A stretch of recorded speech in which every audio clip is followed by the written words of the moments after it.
Mahalin mo ako kahit 31% lang. Ako nang bahala sa 69.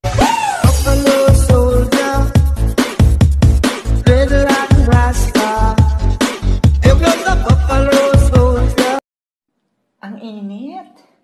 Hindi ko kaya. Hindi mo kaya? Eh sabi mo nga yung relasyon mo parang impyerno, kinakaya mo. O personalan?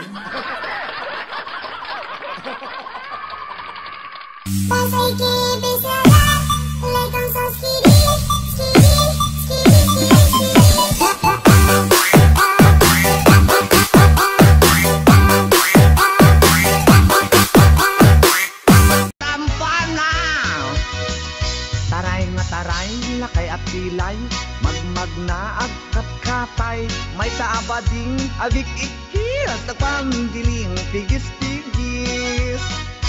Hello, good morning! And hello everything!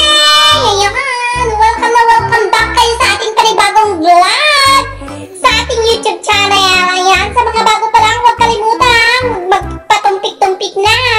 Pindutin ang subscription button at pati na rin ang notification bell. Ayan! Ang gagawin natin ngayon ay mag-reaction video o real talk tayo ngayon, diba? Sa nangyayari sa atin sa bansang Pilipinas, lalo-lalo na ang gobyerno natin. Ayan, ang bonggang-bongga! Ayan, mag-real talk lang tayo, ha? Kasi itong si Harry Roque, si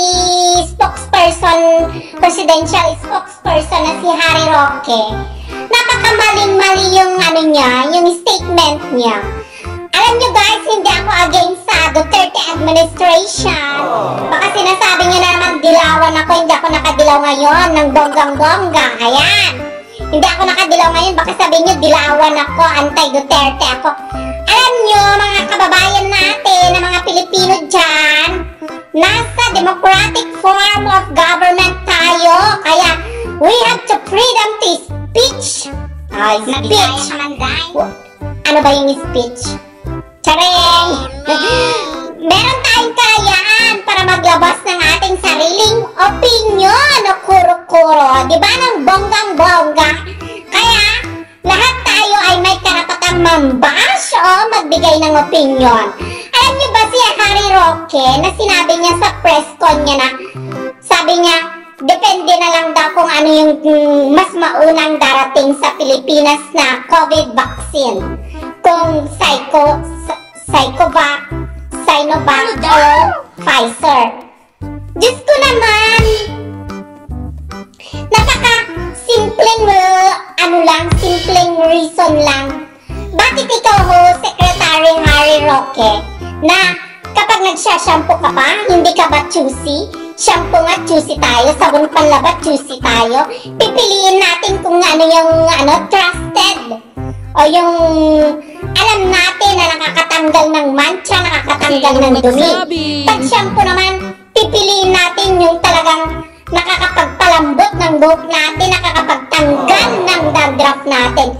Ganon din sana sa COVID vaccine natin, na pipiliin din natin kung ano talaga yung garantisado, yung trusted, hindi yung ganon yung opinion mo, na kapag itinusok sa'yo yun, tapos may side effect sa'yo, ikakamamatay mo, anong mangyayari sa'yo? Buti kung ikaw lang.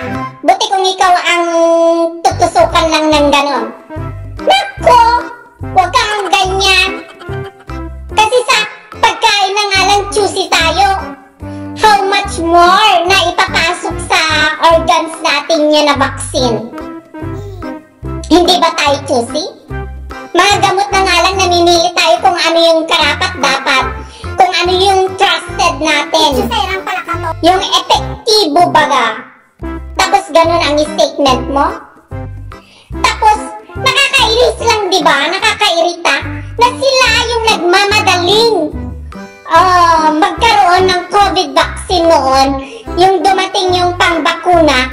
Tapos ngayon, sila ayaw nilang magpabakuna. Ang sinasabi nila, unahin yung mga health workers. Dapat ang dyan, yung mga public servant, gaya ng mga politiko at saka mga si Secretary Roque ang unahin yan na magpabakuna. unahin na bigyan ng bakuna si Harry Roque. Tapos ang isa pa guys, kung ayaw yung isang health worker o yung mamamayang Pilipino na magpabakuna o yung frontliner, bigyan natin ng respeto. Desisyon niya yun. Huwag natin silang i-discriminate. Bigyan natin ng respeto. Kasi meron tayong freedom. Huwag natin silang pilitin o takutin. Bigyan natin sila ng respeto kung ayaw nilang magpabakuna ng COVID vaccine.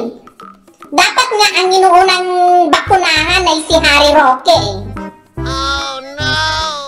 Saka yung mga ibang empleyado na nangungurakot sa PhilHealth na pundo ng mga OFW na nagbabayad ng mga OFW ng PhilHealth tapos hindi namin nagagamit dito. Hoy! Yung PhilHealth na yan, hindi namin nagagamit. Tapos, ang laki-laki ng nawalang pera ng PhilHealth? Ano yun? Saan napunta? Magic? Dapat yung mga taga-PhilHealth ang unang injectionan yan. Diyan nila i-testing. Para bonggang-bongga kung epektibo ba yan o hindi. Kasi pagka umepektibo sa mga buhaya, sigurado epektibo sa mga tao. Kasi yung mga taga na PhilHealth, hindi makatao ang ginawa nila sa mga pondo ng mga OFW. Tapos sasabihin nila, i-increasean nila yung babayaran ng mga OFW ng PhilHealth contribution nila. Diyos ko po, anong ginagawa nyo? Anong sa tingin nyo ang ginagawa namin dito? Namumulot ng pera? Bago kami magkasahod, nasisigawan kami?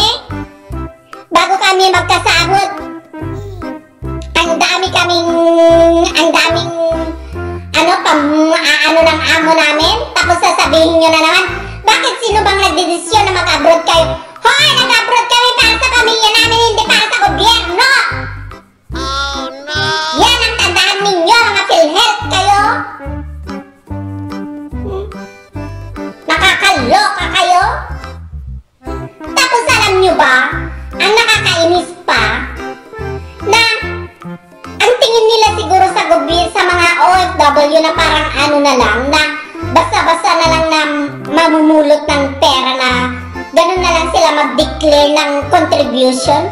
Buti nga hindi naprobahan ni President Duterte. Kaya maayos magpatakbo si President Duterte ng kanyang pamumuno, yung mga nasa ibaba ang walang mga utak.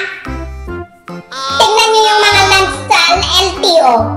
Sinasabi nila yung mga upuan ng mga pambata sa sasakyan. Diyos ko po, napaka-common sense, maganda yan. Kung malaki yung sasakyan mo, paano kung maliit yung sasakyan mo tapos maglagay ka pa rin ng ganon? Tapos yun noon, nagkaroon ng barrier.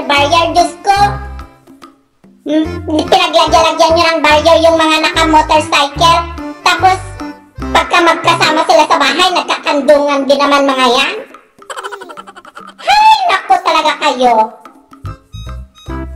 Buti na lang si President Duterte, kinukontra niya yung mga hindi maganda na panukala nyo.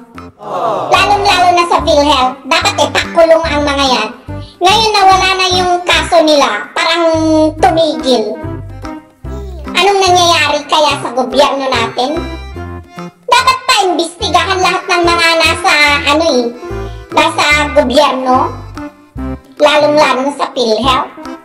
Kaya ngayon hindi ayaw na namin magbayad sa contribution namin sa PhilHealth kasi ganyan din naman. Kami na nga OFW, din naman namin nagagamit dito. Tapos ganun pa. Tapos bawat pamilya pa namin sa Pilipinas may PhilHealth. Ano pang mangyayari? Nagbabayad sila ng PhilHealth yung mga pamilya namin sa Pilipinas. Tapos dito nagbabayad din kami na di namin nagagamit. Tapos yung mga pamilya namin sa Pilipinas, yun lang ang nagagamit nila sigurado. Pero ang tagal-tagal pa bago aprobahan.